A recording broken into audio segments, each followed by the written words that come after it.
বাংলাদেশের বিপ্লবী ভাবনায় ৫ আগস্ট হলো ঐতিহাসিক ৩৬ জুলাই। ২০২৪ সালের জুলাই মাসটাই ছিল যেন এক বিস্ফোরিত অগ্নিময় রক্তাক্ত অধ্যায়, যা পরিচিতি পেয়েছে জুলাই গণ অভ্যুত্থান নামে। এই দিন ছাত্র জনতার সফল অভ্যুত্থানে প্রায় ১৬ বছরের স্বৈর শাসনের অবসান ঘটে এবং তৎকালীন প্রধানমন্ত্রী পদত্যাগ করে দেশ ত্যাগ করেন। আন্দোলনকারীরা ক্যালেন্ডারের স্বাভাবিক নিয়ম আটকে রেখে এই দিনটিকে জুলাই মাসের ধারাবাহিকতা বলেই গণ্য করেছিলেন। সরকারি চাকরিতে কোটা সংস্কারের দাবিতে শুরু হওয়া শিক্ষার্থীদের আন্দোলন শেষ পর্যন্ত বৈষম্য বিরোধী নতুন বাংলাদেশ করার প্রত্যাশায় এক ঐতিহাসিক গণ অভ্যুত্থানের রূপ নেয়। ২০২৪ সালের এই দিনে মার্চ টু ঢাকা কর্মসূচি ঘোষণা করা হলে কারফিউ উপেক্ষা করে ভোর থেকেই দেশের বিভিন্ন এলাকা থেকে মানুষ ঢাকার উদ্দেশ্যে রওনা হন। কেউ বাসে, কেউ মোটরসাইকেলে, আবার অনেকে মাইলের পর মাইল হেঁটে রাজধানীতে প্রবেশ করেন।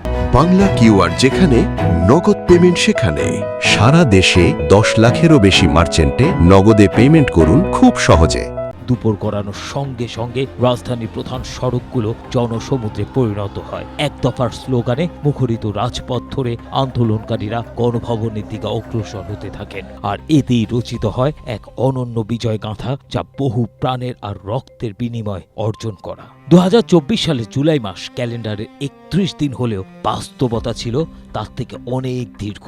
গণ অভ্যুত্থানের উত্তাপে এই মাসটি রূপ নেয় ৩৬ দিন ব্যাপী এক ঐতিহাসিক সংগ্রামে। ৩৬ জুলাই কেবল একটি কাল্পনিক তারিখ নয়, এটি এখন বাংলাদেশের ইতিহাসের এক অবিচ্ছেদ্য অধ্যায়, যেখানে রক্ত ও সংকল্পের মধ্য দিয়ে গড়ে উঠেছে নতুন এক যুগের সূচনা।